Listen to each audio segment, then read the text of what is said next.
సుమారు 300 కోట్ల ఏళ్ల వయసున్న పర్వతాల గురించి మీకు తెలుసా? నేను చెప్తాను. ఆ పర్వత శ్రేణి పేరు ఆరావళి. ఇవి ఇప్పటివి కావు.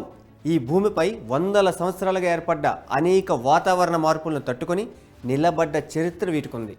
అతి పురాతన పర్వతాల్లో ఒకటిగా దీనికి పేరుంది. ఇంకా చెప్పాలంటే హిమాలయాల కన్నా పురాతనమైనవి. ఢిల్లీ నుంచి గుజరాత్ వరకు విస్తరించున్నాయి. అంటే దాదాపు 650 కిలోమీటర్ల మేర ఉన్నాయి. ఈ ఒక్క మాట చాలు దీని రేంజ్ ఏంటో అర్థమవడానికి. అలాంటి ఆరావళికి పెద్ద చిక్కే వచ్చి పడింది.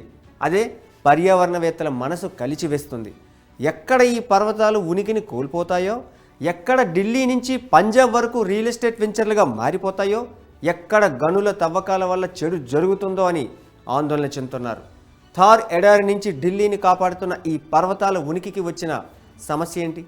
ఎందుకు అంతగా ఆందోళన వ్యక్తమవుతోంది?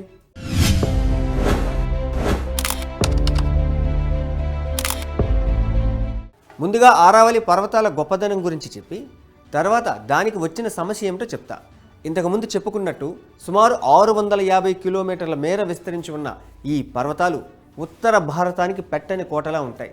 అటువైపు ఉన్న థార్ ఎడారి ఇటువైపు విస్తరించకుండా అడ్డుకుంటున్నవి కూడా ఇవే. అంటే ఆ ఎడారి నుంచి వచ్చే దుమ్ము ధూళి నుంచి, ఇసుక మేఘాల నుంచి ఢిల్లీతో పాటు ఇతర ప్రాంతాలను కాపాడుతుంది కూడా ఇవే. ఈ పర్వతాల ఉనికే ప్రశ్నార్థకమైతే ఆ ప్రాంతమంతా ఎడారిగా మారిన ఆశ్చర్యపోనక్కర్లేదని శాస్త్రవేత్తలే వార్నింగ్ బెల్స్ మోగిస్తున్నారు. ఢిల్లీ, హర్యానా, గుజరాత్, రాజస్థాన్ ఈ 4 రాష్ట్రాల్లో భూగర్భ జలమట్టం తగ్గిపోకుండా ఇవి సంరక్షిస్తాయి. దీంతోపాటు పర్వత శ్రేణి పెద్దది కాబట్టి జీవ వైవిధ్యం ఉంటుంది. జంతుజాలానికి రక్షణ కల్పిస్తుంది. ప్రపంచంలోని అతి పురాతన పర్వత శ్రేణిలో ఇది ఒకటి కాబట్టి దీనికి చారిత్రక ప్రాధాన్యత కూడా ఉంది. ఇంతటి చరిత్ర ఉన్న ఎన్నో ప్రాంతాలకు ఆధారంగా ఉన్న ఆరావళి ఇప్పుడు ప్రశాంతంగా ఊపిరి పీల్చుకోగలుగుతుందా? ఈ ప్రశ్న ఎందుకు వచ్చిందో కూడా చెప్తాను. గనుల తవ్వకం ఆరావళికి గొడ్డల పెట్టిలా మారింది.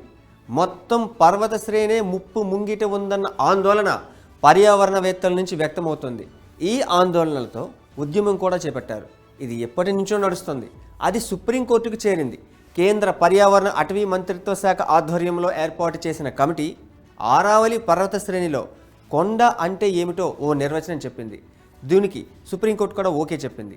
దీని ప్రకారం చుట్టుపక్కల ప్రదేశం కన్నా మినిమం 100 మీటర్ల ఎత్తున్న వాటినే గుట్టలుగా గుర్తిస్తారు. అలాగే 500 మీటర్ల పరిధిలో ఇటువంటి కొండలు 2 ఉంటే దానిని పర్వత శ్రేణిగా గుర్తిస్తారు. అంటే వాటినే ఆరావళి పర్వత శ్రేణిగా భావిస్తారు.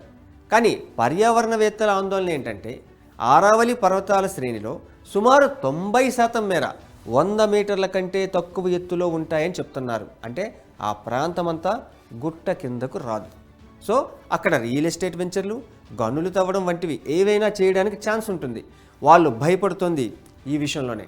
ఎందుకంటే అక్కడ ఇలాంటి కార్యకలాపాలు జరిగితే అది ఉత్తర భారతానికి నష్టం చేకూరుస్తుందని, అటు పంజాబ్ నుంచి ఇటు ఢిల్లీ వరకు నివసించడమే కష్టమవుతుందని ఆవేదన చెందుతున్నారు. దీనిపై విపక్షాలు కూడా ఆందోళన వ్యక్తం చేస్తున్నాయి. ఏది కొండో ఏది పర్వత శ్రేణో చెప్పేలా పరిమితులు విధిస్తే దానివల్ల జీవావరణం దెబ్బతింటుందన్న వాదన కూడా ఉంది.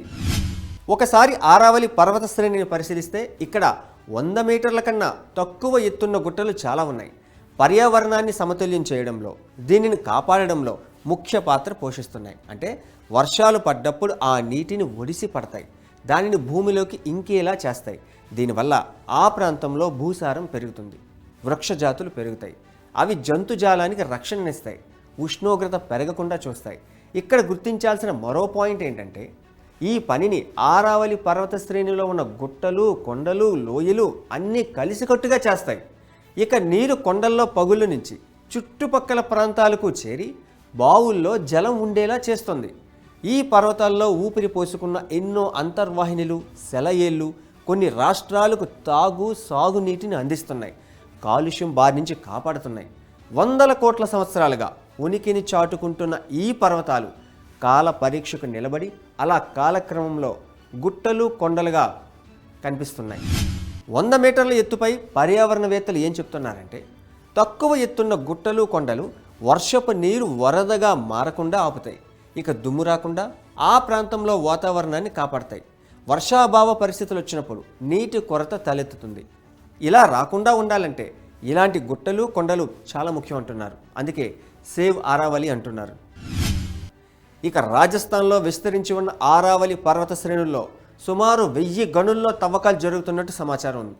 ఇప్పుడు నిర్దిష్టమైన ఎత్తును ప్రాతిపదికగా తీసుకుంటే మిగిలిన చోట్ల తవ్వకాలు జరిపే అవకాశం ఉందన్న ఆందోళన వ్యక్తమవుతుంది.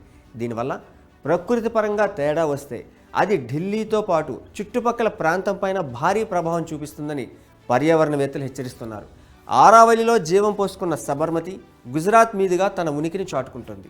ఇక్కడే పుట్టిన సాహిబీ, బనస్ నదులు అలా ప్రయాణిస్తూ యమునలో భాగమవుతాయి.